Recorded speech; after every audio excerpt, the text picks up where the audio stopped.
So Berlin, 1936, we have the idea of political propaganda. Remember, this is a backdrop to the Second World War, which is started in 1939, and so we've got the Nazi Party and Adolf Hitler really putting across political propaganda about the party and the way forward under Hitler's regime. So the Olympics then were a showcase for the Nazi Party, and particularly for this idea of the Aryan race, which was the supremacy idea of, you can see the image there, the blonde hair, blue eyes, pure, and certainly not Jewish. So lots of things happening there. In addition to that, we also had the relationship between Jesse Owens and Adolf Hitler. Now, Jesse Owens, which you can see is a black American athlete, incredibly talented. He actually won 4 gold medals at the Olympics, including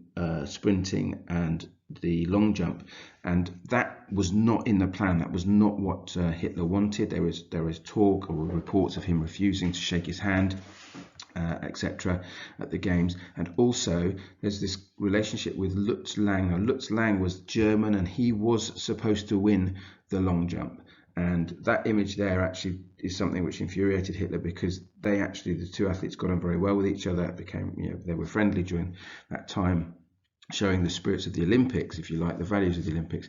But this Jesse Owens character basically didn't adhere to the plan, which was of Hitler and the Nazi Party, that the white supremacy would have control of the games. So moving forward, we've got a number of things to be aware of, and that this games is about political propaganda. So Berlin 1936, political propaganda. Moving forward, we then have just a recap, and hopefully those images will be of use to you. So if you can picture some of those or all of those, and then use those in your responses about Berlin 1936, that is going to be something that I hope will be of assistance to you. Next, we have Mexico in 1968. And you can see here, this is about civil rights, human rights, and a protest particularly about the plight of black African Americans. So let's have a look at what happened.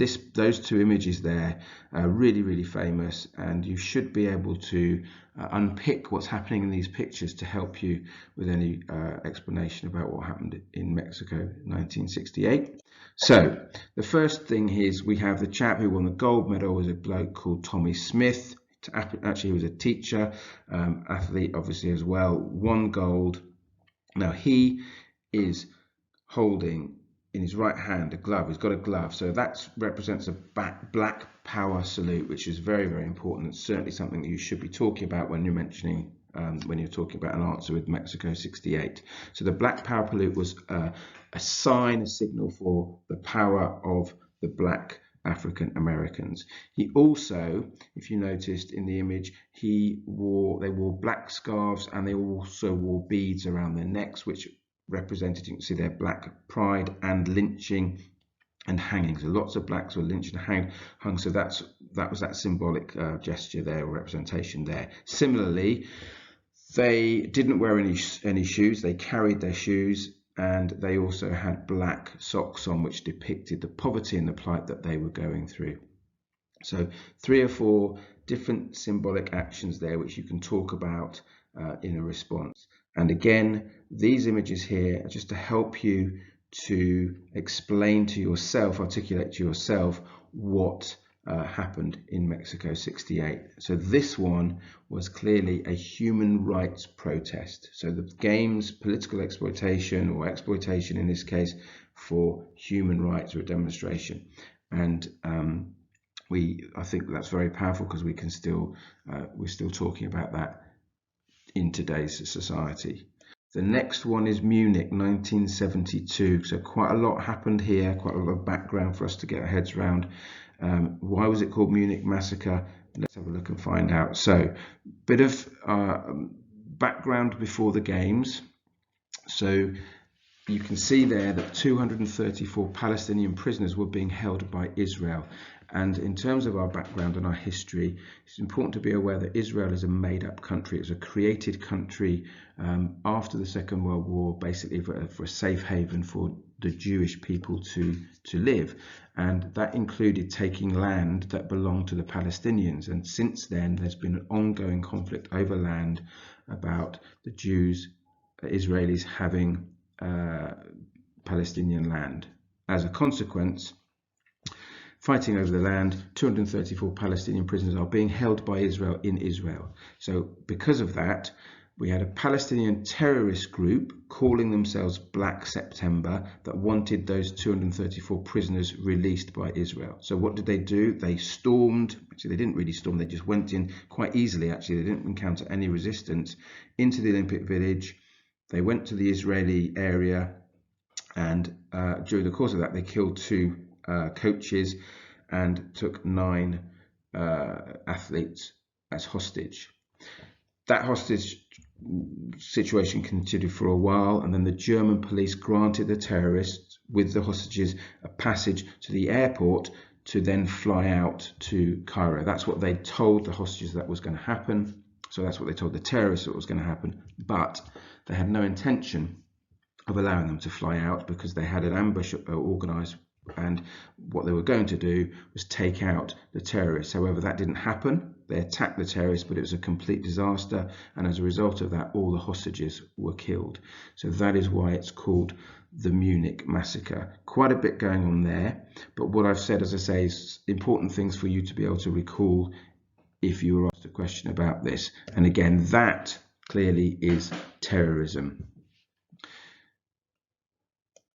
The next one is Moscow, 1980, and that one, let's have a look at what happened there. You can see that it says boycott. Just a reminder to yourselves that boycott means to actively not attend an event or a function, or in this case, the Olympic Games, for a reason. There's a reason why you're deliberately not attending something, because you disagree with it. So what we have is the Russians invaded Afghanistan on Christmas Eve 1979. The reason for that is because this gentleman here, Leonid Brezhnev, who was the Russian leader at the time, was concerned that Russia would be losing influence in the region, and particularly in Afghanistan, because the relatively recently new leader of Afghanistan did not adhere to the communist Russian ways, and so there was conflict going on there.